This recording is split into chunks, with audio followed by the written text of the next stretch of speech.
had the opportunity to witness inside just reminds us again of the sacrifices that continue to be made in the aftermath of 9/11.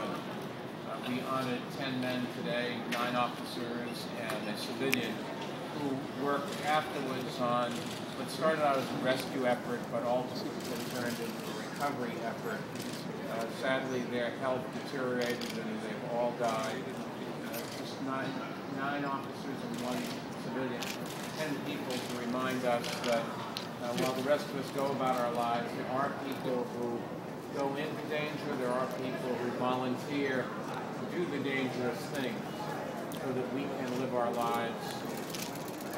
Osama bin Laden's gone, and I try to point out in my speech the difference between somebody who tried to take away our freedoms and committed unspeakable atrocities and 10 people who did exactly the reverse. But I also said that Osama bin Laden failed. His attack failed. This country and the world pulled together in ways that I don't think we've seen before. And we more than ever rededicated ourselves to make sure that everyone has the very freedoms that bin Laden tried to take away from us. And with that, we'll be happy to take some questions. Mr. Mayor and Commissioner, there's so much focus in the last 4 days about the trains because of information found in Osama bin Laden's compound. Apparently there were 2 incidents over the weekend, one involving the 2nd Avenue subway, where 4 guys went down into the tunnel on 112th Street with filming candles. Another incident involving the tunnel to New Jersey with the Port Authority. Your thoughts on the security with the trains and the subways? Well, we've done more than any other city, probably in the world, to protect ourselves. As far as the trains are concerned, we have over 2,000 police officers assigned to the Transit Bureau. We have over 1,000 police officers every day working on our counter-terrorism efforts. Every tunnel that goes under the water, every subway tunnel is checked on a daily basis. Team that does that, surgeons in the system. We have dogs. We have weapons in the system. These 2 incidents that we're talking about did involve terrorism or terrorism. We do have a big system. I mean, it's possible for people to get into this. We live in a dangerous world. But the 2 incidents that we're talking about had nothing to do with terrorism. But does it show any vulnerability that you'd rather not have revealed? I mean, we have 5 million people today that travel on the system, so things of an untoward nature can happen. There are no guarantees.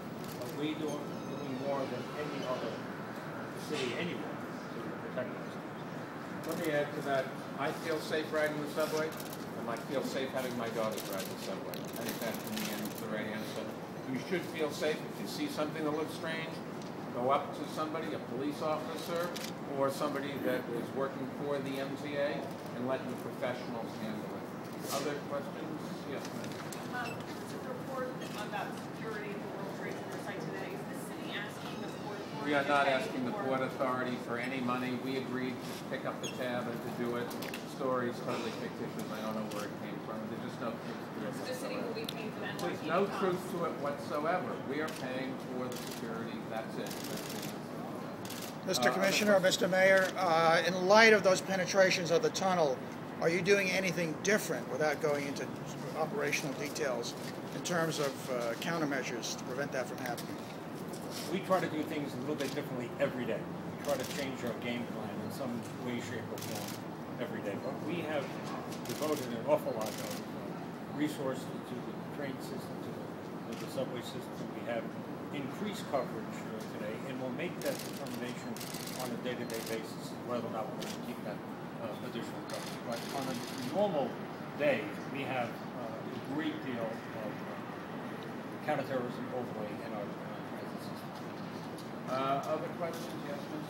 Mayor and Commissioner, would you like to see Amtrak and regional airlines institute a do not ride list or something? Do not ride the Amtrak policy?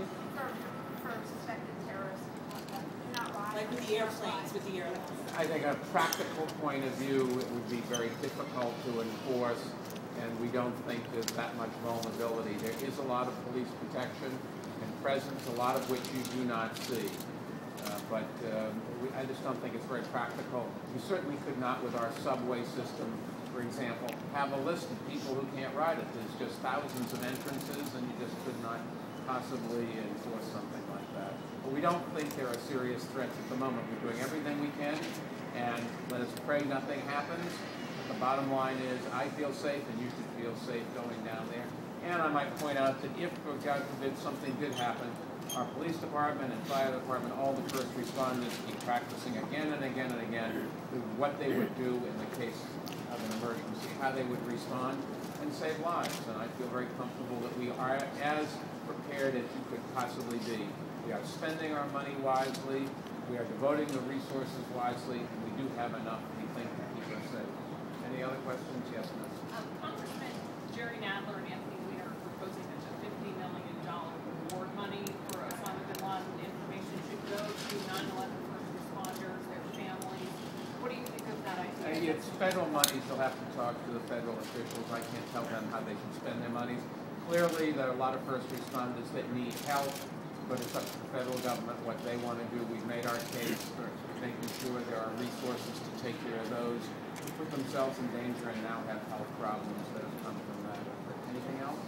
Yes, Speaking generally about Osama bin Laden and his death, I understand that there was some intelligence gleaned from his compound. Have you guys been in touch with U.S. intelligence officials? Are you keeping? The NYPD is, through the Joint Terrorism Task Force, works every day jointly with the federal government. We share a lot of information, and at the moment there are no concrete threats for us here in the city other than the normal noise and the normal threats that we deal with every single day. The bottom line is you should feel safe, and there are bad people in the world, and some of them may strike out. Hopefully we will be there to prevent them from doing it here, but if it happens here, we are, I think, able to respond and to provide the kind of services that the public needs. Thanks. Anything else? One or two more, if not, one more. Yes, Take the last question here. In a light note, every day now. Go ahead. in a light note, Newt Gingrich is announcing that he's running for president for the Republican nomination. What your sense on that? It's a wonderful country. Anybody can run, and I wish everybody well. And the election's a long time from now. If anybody wants to run, now's the time they should be telling people and go out and make their case. That's what democracy is all about. Do you think that Commissioner Kelly make a good president? Commissioner Kelly would make a great president.